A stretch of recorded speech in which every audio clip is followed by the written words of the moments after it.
교우 여러분 평안하셨나요?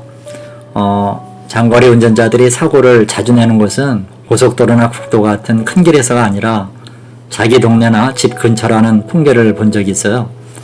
다 왔구나 안도하는 순간 마음이 흐트러져서 주변을 살피지 않는 까닭이겠지요.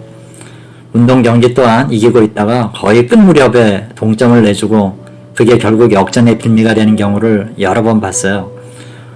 늘 노심초사하는 것도 안 좋지만 이 긴장의 끈을 너무 쉽게 놔서 다 된 밥에 재뿌리는 상황도 안타깝긴 마찬가지죠.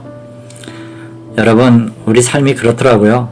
자유와 속박, 기쁨과 슬픔, 행복과 불행, 안정과 혼돈 등 서로 적대적인 둘 사이에서 아슬아슬하게 담을 타는 모습 같아요. 그러니까 너무 즐거워할 것도 또 너무 슬퍼할 것도 없어요. 다만 그 모두를 감사라는 안경을 끼고 봐야 될 거고 동시에 긴장이라는 맞바람을 느껴야 될 일이죠. 즉 사람이 그토록 바라는 안정이란 건요.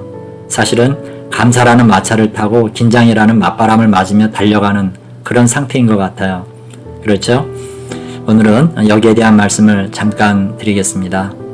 하나님의 말씀 읽어드릴게요. 느헤미야 4장 15절에서 20절까지입니다. 우리의 대적이 우리가 그들의 의도를 눈치챘다 함을 들으니라. 하나님이 그들의 꾀를 패하셨으므로 우리가 다 성에 돌아와서 각각 일하였는데 그때로부터 내 수하 사람들의 절반은 일하고 절반은 갑옷을 입고 창과 방패와 활을 가졌고 민장은 유다 온 족속의 뒤에 있었으며 성을 건축하는 자와 짐을 나르는 자는 다 각각 한 손으로 일을 하며 한 손에는 경계를 잡았는데 건축하는 자는 각각 허리에 칼을 차고 건축하며 나팔 부는 자는 내 곁에 섰었느니라.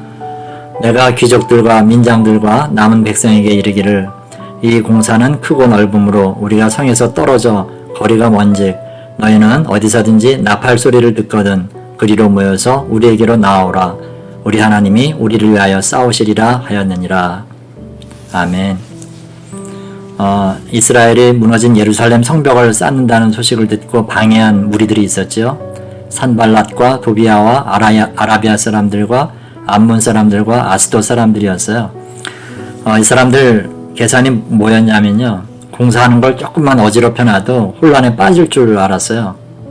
그런데 이제 그게 안 되니까 군대까지 동원해요. 물론 진짜 뭘 어떻게 해보겠다는 건 아니고 그냥 겁을 주려고 했던 것 같아요. 그런데 이스라엘 백성이 오히려 싸울 뜻을 불태우는 거예요.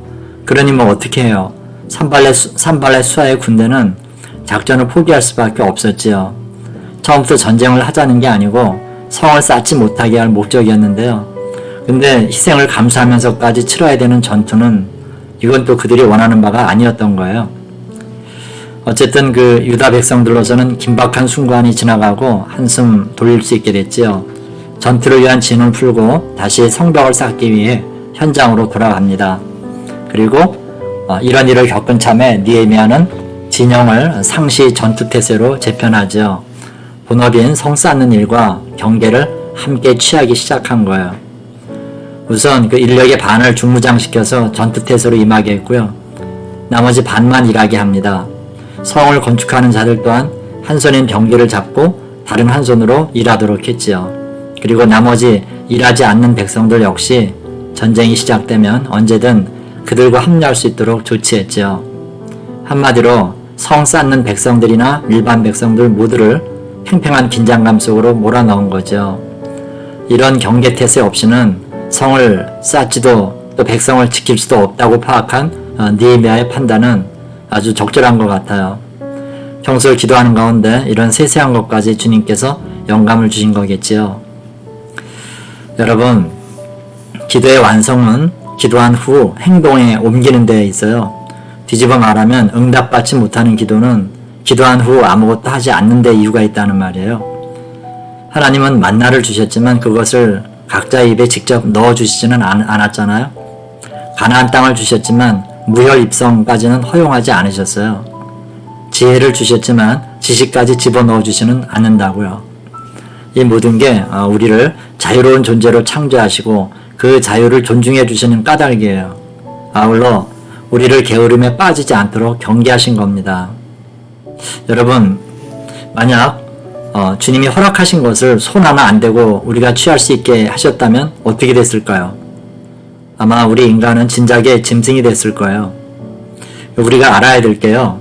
하나님은 인간 스스로 해결할 능력을 부여하신 사안에는 개입하시지 않는 분이세요.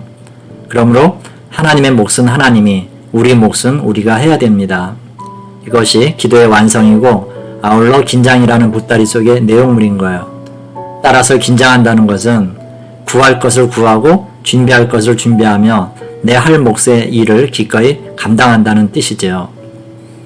여러분, 지금 이 긴장을 말하면서 기도 이야기를 꺼낸 것은 긴장과 기도의 상관관계 때문이에요. 잘라 말하면요. 기도하지 않으면 긴장도 없고요. 긴장 없으면 기도하지도 않아요.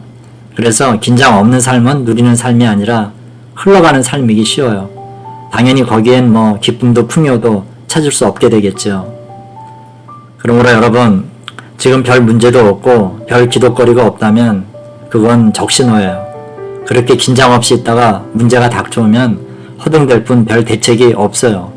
그래서 평소에도 우리 스스로를 적당한 긴장 속에 넣어야 될 필요가 있어요. 전에 제가 우리나라에서 자동차를 가장 많이 판 세일즈맨을 만난 적이 있어요. 물론 저 혼자 만난 건 아니고요. 다른 분과 함께 만나 한 30분 정도 대화를 했는데요. 그 시간이 오전 11시 전후였어요. 카페에서 만났는데 시간도 정확히 지켜서 오고 또 사전에 우리들한테도 시간을 많이 뺏지 말아달라고 부탁을 했었어요. 역시 자기 분야에서 탁월한 실적을 낸 분이라 잠깐이었지만 교훈되는 얘기도 많이 들었고 또 자기 일의 노하우랄까? 그런 것도 얘기를 하더라고요. 근데 이상하게 처음부터 끝까지 이분이 앉아있는 자세가 불편해 보이는 거예요. 의자에 앉았는데 엉거주춤한 그런 자세인 거 있죠. 그래서 제가 중간에 좀 편히 앉으시라고 이렇게 말씀을 드렸더니 이분이 양해해 달라 그러면서 하는 얘기가 뭐냐면요. 자기가 오늘 계속 사람을 만나서 영업을 해야 되기 때문에 긴장을 풀 수가 없다는 거예요. 근데 아침에 누구를 만나서 의자에 등을 기대고 잠시라도 편히 앉아있으면 긴장이 풀린다는 거예요. 그래서 그걸 방지하기 위해서 좀 불편하게 엉거주춤한 자세로 앉는다는 거예요. 참 다른 좋은 얘기보다도 그 점이 가장 인상적이었어요. 그렇죠? 이렇게 기대면 편하니까 그렇게 계속 있으면 일어나기 싫어지고 그러면 결국 일하기도 싫어지게 되겠죠? 뭔가 그 전투를 위해 무장을 한 것 같은 그런 느낌이 굉장히 좋더라고요. 여러분, 지금의 삶이 긴장의 연속이라면 감사할 일입니다. 그러나 긴장하면서도 기도가 생략되지는 않았는지 돌아봐야 돼요. 기도 없는 긴장은 곧 긴장 자체에 질식될지도 모르는 위험한 상태예요. 이 기도와 긴장은 서로 치료제가 돼서 결국은 건강을 선물하는 거거든요. 반면에 별 긴장이 없다면 스스로 긴장 속에 몰아 넣어야 됩니다. 그 얘기는 기도거리를 찾아서 거기에 몰입해야 한다는 말이죠. 행여 긴장 없는 상황을 안정이나 평안으로 여긴다면 그건 매우 위험해요. 그건 얼마 안 가 깨질 가능성이 높고 그 후폭풍은 감당하기 어렵습니다. 그래요, 여러분. 사람의 인물됨은 본인 스스로를 얼마나 긴장의 굴레에 집어넣느냐에 있어요. 느헤미야가 인물이라는 것은 평안한 상태로부터 자신을 긴장 속에 둘 줄 알았다는 데 있어요. 한겨울에도 화로가 활활 타오르는 왕궁을 벗어나서 황량한 바람이 부는 그 허물어진 성에 거할 줄 알았던 거예요. 그리고는 끊임없이 긴장거리를 만들고 그걸 해소하기 위해서 기도줄을 부여잡고 있는 겁니다. 여러분, 구르는 바위엔 이끼가 끼지 않듯이 긴장하며 기도하는 삶에는 별 문제가 없게 됩니다. 그러므로 지금 여러분께 가장 필요한 것은 안정 모드를 깨고 긴장 모드로 들어가는 거예요. 삶을 어느 정도 잃었는지 모르지만 아직은 긴장을 풀 때가 아니에요. 무릎 꿇고 하늘을 우러러 기도줄을 마구 흔들면서 주님을 부를 때라고요. 아이를 물가에 내놓았다고 생각을 해야 돼요. 정신 바짝 차리십시오. 아직은 긴장을 풀 때가 아닙니다.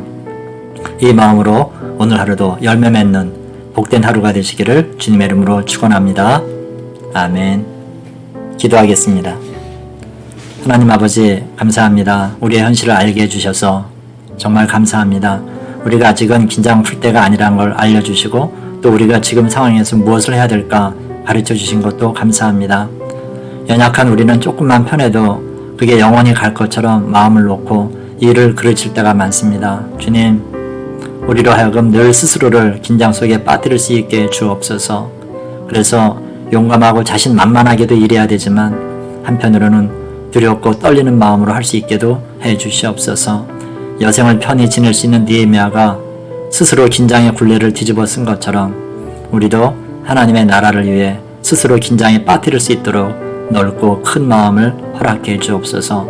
그래서 결국엔 많은 열매를 맺어 하나님께 영광 돌리게 해 주시옵소서. 예수님 이름으로 감사하며 기도하옵나이다. 아멘.